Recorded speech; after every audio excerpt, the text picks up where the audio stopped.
Hello everyone, welcome to my YouTube channel. Friends, आज के class में हम लोग डिस्कस करने वाले हैं ट्रिग्नोमेट्रिक लेवलिंग का सेकंड पार्ट 2 का डिस्कस करेंगे। पार्ट 1 हमने ऑलरेडी बता चुके हैं, उसका डिस्क्रिप्शन में लिंक दे दिया हुआ है। अगर आपने वो नहीं देखा है तो ज़रूर देख लें। और एक बात और, वीडियो को स्टार्ट करने से पहले एक बार ज़रूर बताना चाहेंगे कि अगर आप चैनल पर नए हैं तो चैनल को ज़रूर सब्सक्राइब करें, और वीडियो अच्छी लग रही हो तो लाइक और शेयर जरूर करें। ठीक है, आज के क्लास में डिस्कस करेंगे हम लोग सेकंड पार्ट, मतलब कि ट्रिग्नोमेट्रिक लेवलिंग होता क्या है पहले हम बता चुके हैं। मतलब इसमें कि हम लोग डिफरेंट एलिवेशन का, चाहे डिप्रेशन में हो चाहे एलिवेशन पे हो, उस केस में अगर ऑब्जेक्ट है तो उसका हम लोग लेवल कैसे फाइंड करेंगे, इस चीज़ का हम लोग डिस्कशन करते हैं। कहाँ पे? ट्रिग्नोमेट्रिक लेवलिंग में। तो इसके बारे में 3 केसेज हमने बताए थे। पहला केस जो कि सेम लेवल पर था, यानी फेयरली लेवल ग्राउंड पे। दूसरा केस जो कि एलिवेशन पे था लेकिन वहाँ पर इंस्ट्रूमेंट सेम लेवल में थे। उसके 3 केस हमने बताए थे। 2 केस का डिस्कस ऑलरेडी पार्ट 1 में कर चुके हैं। तीसरे केस का डिस्कस यहाँ पर हम लोग करेंगे। ठीक है, तो स्टार्ट करते हैं आज का वीडियो। देखिए, केस 2 का तीसरा केस यहाँ पर यह आता है कि instrument axes at very different levels. यानी कि पहला केस देखें कि इंस्ट्रूमेंट एक्सेस जो था वो क्या था कि सेम लेवल पे था। दूसरा था कि इंस्ट्रूमेंट एक्सेस जो था वो माइनर डिफरेंस में था। और तीसरा ऐसा आया कि वेरी डिफरेंस आ गया। मतलब ये कि इसके बीच में पहले इंस्ट्रूमेंट का एक्सिस ही रहा, दूसरे इंस्ट्रूमेंट का एक्सिस ही रहा, इसके बीच में डिफरेंस क्या हो गया? बहुत ज़्यादा हो गया। तब इसमें तीसरा केस हो जाता है। देखिए, केस कोई भी हो, केस जो है कोई भी हो, हमारा मोटिव क्या होता है? मोटिव एक ही होता है। मोटिव क्या होता है इसमें? मोटिव ये रहता है कि हमको क्या करना है? आरएल फाइंड करना है। किसका आरएल फाइंड करना है? तो जो हमारे पास में एग्जिस्टिंग कंडीशन है उसका हमें क्या करना है? आरएल फाइंड करना है। कहने का मतलब जैसा अगर ऐसा केस है आपके सामने, ये जो केस आप देख रहे हैं कि इसमें क्या किया गया है कि एक इंस्ट्रूमेंट आपका यहाँ पर दिया हुआ है बी पे, दूसरा इंस्ट्रूमेंट ए पर है, और जो हमारे पास में एक्चुअल ऑब्जेक्ट है जो पॉइंट क्यू का है उसका हमें क्या निकालना है? आरएल निकालना है। तो इसका आरएल निकालने के लिए हम करेंगे क्या कि इसके अगर हमको बेंचमार्क का आरएल पता हो, ये पॉइंट बी का आरएल अगर पता है तो इसमें हम जोड़ देंगे किसकी वैल्यू को? इसमें हम जोड़ देंगे, देखिए यहाँ अगर बेंचमार्क का आरएल पता होगा तो इसमें हम इंस्ट्रूमेंट का हाइट जोड़ देंगे, यानी कि जिसको कहते हैं बैक साइड। इस बैक साइड में अगर हम H2 को जोड़ दें तो हम कहाँ पहुँच जाएंगे? पॉइंट क्यू पर। और नहीं तो अगर हम ए का आरएल अगर पता है, पॉइंट ए का आरएल अगर पता है तो इसमें जोड़ देंगे किसको? H1 को। तो हम कहाँ पहुँच जाएंगे? पॉइंट क्यू पर। तो इस तरह से कैलकुलेट कर लेते हैं पॉइंट क्यू का आरएल। तो यहाँ से हमें आरएल मिल जाता है किसका? पॉइंट क्यू का। मतलब हमको आरएल लिखना होगा, देखिए इसका आरएल अगर हमें लिखना होगा,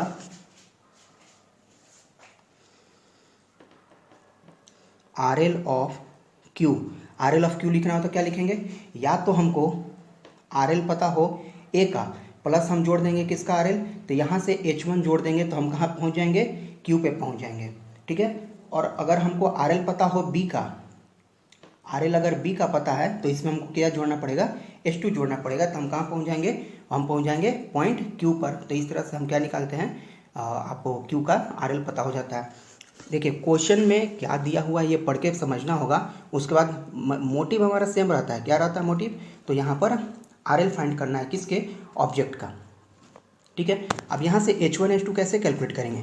तो यहाँ से ट्रिग्नोमेट्रिक का वैल्यू लगाएंगे यहाँ पे tan फार्मूला, और वहाँ से हम H1 का और H2 के वैल्यू लगा सकते हैं। ये जो अल्फ़ा 1 अल्फ़ा 2 यहाँ पर देख रहे हैं, ये अल्फ़ा 1 अल्फ़ा 2 की वैल्यू गिवन होगा, ये क्वेश्चन में दिया हुआ रहेगा। ठीक है, इस केस में अगर हम वैल्यू अल्फ़ा 1 अल्फ़ा 2 हो और एस की वैल्यू यहाँ से मिल जाएगी हमें, एच डैश इसका बैक साइड होता है, इसका टोटल हाइट ऑफ इंस्ट्रूमेंट होता है, ये सब पता हो तो ये जो डी वैल्यू है, डी हमें यहाँ से पता चल सकता है। नहीं तो क्वेश्चन में ऑलरेडी ये वैल्यू गिवन होगा, गिवन हो तो यहाँ से कैलकुलेट कर सकते हैं इजीली। ठीक है,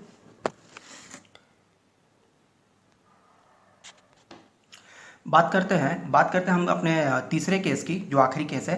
देखिए, पहला केस था इसका कि आपका सेम लेवल पर होगा। दूसरा केस होगा कि आपका सेम लेवल पे नहीं, सेम वर्टिकल प्लेन में इंस्ट्रूमेंट होंगे। और तीसरा केस है कि सेम वर्टिकल प्लेन में इंस्ट्रूमेंट नहीं होंगे। तीसरा केस में हम लोग बात करते हैं कि ये भी पॉइंट जो है इनएक्सेसिबल ही है, लेकिन वो इंस्ट्रूमेंट जो है सेम वर्टिकल प्लेन में नहीं है। कहाँ पर है? तो देखिए, एक इंस्ट्रूमेंट यहाँ पर है, दूसरा इंस्ट्रूमेंट यहाँ पर है। पहले इंस्ट्रूमेंट से ये हमारे पास जो ऑब्जेक्ट है Q1, ये ऑब्जेक्ट को यहाँ से देखा गया तो इसमें क्या देखते हैं कि ये जो पॉइंट है इसका इंस्ट्रूमेंट का जो टॉप पॉइंट है यहाँ पर इसको इंटरसेक्ट किया और बॉटम पॉइंट यहाँ इंटरसेक्ट किया। यहाँ से जो टॉप पॉइंट से एंगल बनाता है वो अल्फ़ा 2 की वैल्यू बनाता है। सिमिलरली जो यहाँ पर दूसरा हमारे पास में इंस्ट्रूमेंट है यहाँ से अल्फ़ा 1 की वैल्यू बनाता है। देखिए सिमिलर केस यहाँ पर भी हमें क्या करना है, इससे पहले वाले केस में क्या था कि आपका सेम वर्टिकल प्लेन में ये इंस्ट्रूमेंट हुआ करता था और उसी प्लेन में आपका क्या होता था, ऑब्जेक्ट भी होता था। यहाँ प्लेन चेंज है, वर्टिकल प्लेन में नहीं हॉरिजॉन्टल प्लेन में दोनों इंस्ट्रूमेंट है और ऑब्जेक्ट है वर्टिकल प्लेन में। तो इस केस पे भी हमें क्या फाइंड करना है, क्यू का आरएल फाइंड करना है। क्वेश्चन में आपको गिवन होगा या तो ए का आरएल या तो बी का आरएल दिया होगा और आपको क्यू का आरएल यहाँ से फाइंड करना होगा। एक क्वेश्चन भी हम लोग इसमें इंक्लूड करेंगे, देखेंगे कि क्वेश्चन को सॉल्व कैसे कर पाते हैं। ठीक है, तो यहाँ से भी हम लोग ये देखते हैं, यहाँ से भी देखते हैं कि क्या कि इसकी वैल्यू को हम लोग आर एल कैसे कैलकुलेट करें। जैसे हमें निकालना होगा are L of point Q, क्या करेंगे, अगर हमारे पास में आर एल होगा पॉइंट ए का, तो ए का आर एल में हम जोड़ देंगे किसकी वैल्यू को। देखिए यहाँ से जो H1 हाइट है, H1 हाइट को अगर हम ए के आर एल में जोड़ देंगे तो हमें क्या मिल जाएगा, क्यू का आर एल मिल सकता है। या फिर अगर हमारे पास में बी का आर एल है तब बी के आर एल में हम किसकी वैल्यू को जोड़ देंगे, देखिए H1 वैल्यू और यहाँ से इस वैल्यू को, छोटे वाले वैल्यू को निकाल लेंगे क्यू डैश और क्यू डबल डैश, इस वैल्यू को निकाल लेंगे, जोड़ देंगे तो हमें क्या मिल जाएगा, क्यू का आर एल मिल सकता है। या फिर तीसरा केस, हमें आर एल पता हो पॉइंट पी का और आर एल पूछा है क्यू का, तो क्या करेंगे, ये एस की वैल्यू जोड़ना पड़ेगा। एस क्या है, हाइट ऑफ इंस्ट्रूमेंट है, जिसको हम लोग क्या कहते हैं, बैक साइड से कैलकुलेट करते हैं। ठीक है, बैक साइड वैल्यू इसके निकाल लेंगे जो कि बेंचमार्क पर होगा। बेंचमार्क का आरएल पता होगा, क्वेश्चन में आपको दिया रहेगा ये। यहाँ से हम जो जोड़ देंगे एस की वैल्यू तो आ जाएंगे ए पॉइंट पर, और ए पॉइंट में हम आ जाएंगे कहाँ पे, H1 की वैल्यू जोड़ देंगे। अब आपके माइंड में क्वेश्चन ये आ रहा होगा कि इस H1 को कैसे कैलकुलेट करेंगे। तो देखिए H1 कैलकुलेट करने के लिए हम यहाँ पर ये ट्रिग्नोमेट्रिक फार्मूला लगाएंगे। कौन सा लगाएंगे, तो इसमें देखिए tan का वैल्यू लगाएंगे in triangle Q A Q dash में क्या लगाएंगे, tan थीटा, यानी कि tan अल्फा 1 बराबर हो जाएगा क्या, H2 divide by D, sorry ये H1 है, ये वहाँ पर ये छोटी वाली वैल्यू H1 है, H2 ये है, तो H1 डिवाइडेड बाई डी, यहाँ से tan अल्फा 1 बराबर आ गया H1 बाई डी। यहाँ से H1 की वैल्यू निकालना होगा, देखिए यहाँ से H1 बराबर क्या हो जाएगा, tan अल्फा 1 इंटू में डी, यहाँ से हो जाएगा किसकी वैल्यू, ये हो गया हमारी H1 की वैल्यू। अब ये H1 की वैल्यू हमारे पास में आ जाएगी, H1 की वैल्यू निकालेंगे d tan अल्फा 1। अब यहाँ से d क्या होगा, तो d देखिए यहाँ से d को फार्मूला में फार्मूलाइज किया गया है। अगर इसका डेरिवेशन आपको चाहिए कि ये d आया कैसे, तो हमें कमेंट सेक्शन में बताइए, हम इसका डेरिवेशन का अलग से एक वीडियो बना देंगे। वीडियो लंबी हो जाएगी, इसलिए हमने वीडियो को डेरिवेशन को हमने यहाँ पर वीडियो में नहीं किया हुआ है। तो ये d को डिराइव करके यहीं से d की वैल्यू को कैलकुलेट किया गया है, b sine alpha 2 divide by sine alpha 1 plus alpha 2 के लिए। ठीक है, तो यहाँ से d की वैल्यू यहाँ पुट कर देंगे, H1 हमें मिल जाएगा और a का वैल्यू हमें पता होगा, RL a का पता होगा, a का RL नहीं पता होगा तो यहाँ पर p का RL जरूर पता होगा। p का RL में प्लस s जोड़ देंगे, यानी कि अगर लिखना होगा RL ऑफ Q लिखना होगा तो क्या करेंगे, RL of point A plus point A का RL जोड़ देंगे, प्लस कितना जोड़ देंगे, H1 में प्लस H1, इतना कर सकते हैं। या फिर RL ऑफ किसका RL, अगर P का RL पता है, RL of P plus S ले लेंगे, S क्या है तो बैक साइड होता है, और उसके बाद से फिर हम जोड़ देंगे H1, तो कहाँ पहुँच जाएंगे, RL ऑफ Q, हम Q के RL पर यहाँ पे पहुँच सकते हैं। तो फ्रेंड्स ये थे 3 केस, टोटल 3 केस होते हैं ट्रिग्नोमेट्रिक लेवलिंग। मैं फिर से एक बार रिपीट कर देता हूँ, रिवाइज करा देता हूँ। ट्रिग्नोमेट्रिक लेवलिंग कोई बहुत बड़ा चीज़ नहीं है, इसमें हम लोग सिर्फ RL फाइंड करते हैं उस इंस्ट्रूमेंट का, उस पोजीशन का जो कि या तो एलिवेशन पर है या तो डिप्रेशन में है, तो उसका RL फाइंड करने की प्रक्रिया जो होती है ट्रिग्नोमेट्रिक लेवलिंग में होती है, नथिंग। इसके बाद से ट्रिग्नोमेट्रिक लेवलिंग में कुछ भी नहीं है। ठीक है, तो चाहे डेरिवेशन से वो भी, उसके लिए भी मैं एक वीडियो बना दूंगा। इस लेवलिंग को फाइंड करने के लिए 3 मेथड है, मतलब 3 केस बनते हैं। पहला केस जो कि हॉरिजॉन्टल ग्राउंड पे होता है, दूसरा वर्टिकल में होता है, और तीसरा कहता है कि इनएक्सेसिबल ही होगा लेकिन वो वर्टिकल प्लेन में नहीं होगा। पहला एक्सेसिबल केस का, और 2 केसेज बनते हैं इनएक्सेसिबल में। केस नंबर 2 में 3 केस ऑलरेडी बनते हैं। 3 केस, तो 2 केस का हम लोग जिक्र कर चुके हैं पार्ट 1 में, ये हमारा वीडियो का पार्ट 2 है। ठीक है, तो उम्मीद है आपको यहाँ तक ये वीडियो समझ में आया होगा। फ्रेंड्स, अगर आज आप कुछ नया सीखे हैं तो हमारे चैनल को ज़रूर सब्सक्राइब करें, और वीडियो को लाइक और शेयर जरूर करें। ठीक है, डिस्कस करते हैं एक न्यूमेरिकल से। न्यूमेरिकल से हमें क्लियर हो जाएगा कि क्वेश्चन में होता क्या है और हमें कैलकुलेट क्या करना होता है। देखिए न्यूमेरिकल ने कहा है कि an instrument was set up at P पर कोई इंस्ट्रूमेंट सेटअप है, जैसे कि हमने डायग्राम बनाया हुआ है। देखिए क्वेश्चन से डायग्राम बनाना आपको आना चाहिए। क्वेश्चन से अगर आप डायग्राम बना ले रहे हैं तो क्वेश्चन आपका कभी भी गलत नहीं होगा। अगर डायग्राम बनाने में मिस्टेक कर रहे हैं तो गलती जरूर हो जाएगा। ठीक है, तो ध्यान से क्वेश्चन समझेंगे और डायग्राम बना लेंगे।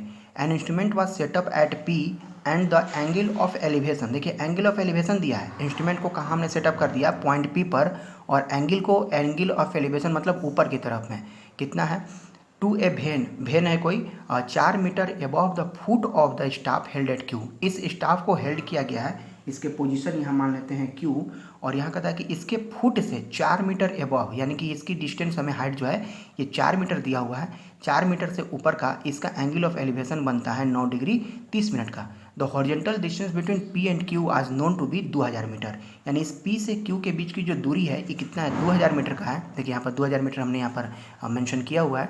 ठीक है, तो कहता है 2000 metre. Determine the R L of station Q, staff station Q, इसका आर एल पूछा हुआ है, इस पॉइंट क्यू का आर एल आपसे पूछा हुआ है। Given that R L of instrument axis व 2650.38, यानी कि जो एक्सिस है यहाँ पर, ये जो एक्सिस देख रहे हैं इंस्ट्रूमेंट का, इसका आर एल पता है 2650, और पूछा है क्यू का आर एल। करना क्या होगा, देखिए इस एक्सिस वाले आर एल में अगर हम इस H1 को जोड़ देते हैं, इस H1 को, तो पहुंच जाएंगे कहाँ पे, यहाँ टॉप पे। इसका नाम लिख देते हैं हम, यहाँ पे लिख देते हैं Q1, Q डैश लिख देते हैं।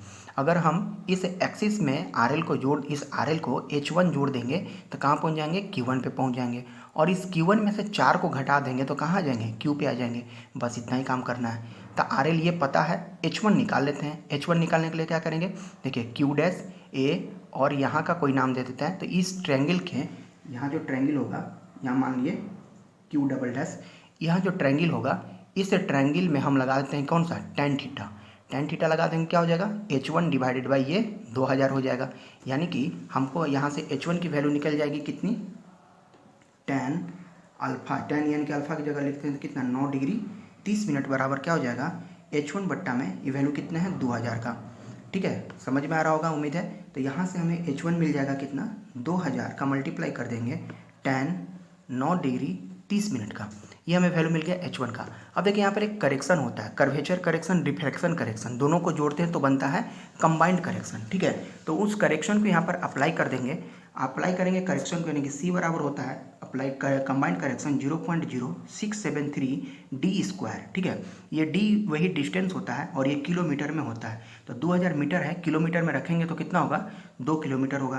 तो 0.0673 2 का स्क्वायर करेंगे यहाँ पे तो 4 हो जाएगा, इसकी वैल्यू आती है 0.27, इसकी वैल्यू जो आएगी 334, ये जो हमारे पास में tan वाला वैल्यू है कैलकुलेट करके 334.68 मीटर में आता है। इसको क्या करेंगे, देखिए जब एलिवेशन की वैल्यू हो, जब एलिवेशन की बात करेंगे तो इसको इसमें क्या करेंगे जोड़ देंगे, यानी कि टोटल H1 हो जाएगा 334.68 और प्लस में 0.27 तो हो जाएगा 334.95 मीटर हो गया। ये आपका आ गया H1 की वैल्यू। अब हमसे पूछा क्या है, पूछा है आर एल क्यू का निकालने के लिए क्या करेंगे, आर एल ऑफ क्यू क्या करेंगे, आर एल ऑफ एक्सिस, जो भी इंस्ट्रूमेंट का एक्सिस का दिया हुआ है प्लस में H1। ठीक है, हम कहाँ पहुँच गए, इतना करें तो इसमें आर एल में H1 जोड़ दे तो पहुँच गए कहाँ पे, Q डैश पर पहुँच गए, उसमें से 4 घटा देंगे कहाँ जाएंगे, Q पे आ जाएंगे। यानी कि आर एल जो दिया है ये दिया है 2650.38, H1 की वैल्यू आई है 334.95 और इसमें से घटा देंगे कितना 4। इस वैल्यू को जब घटा देंगे, आप घटा के देख लीजिए कितना आ रहा है, जितने भी वैल्यू आएंगे ये हमारा क्या हो जाएगा, इसका आंसर हो जाएगा। किसका आंसर, ये हमारे क्यू का आंसर हो जाएगा। कहने का मतलब ये चीज़ है कि जब आपको क्वेश्चन दिया हुआ है, मतलब ट्रिग्नोमेट्रिक लेवलिंग में सिर्फ और सिर्फ आपको डायग्राम बनाने आ गया तो क्वेश्चन कोई भी गलत नहीं होगा।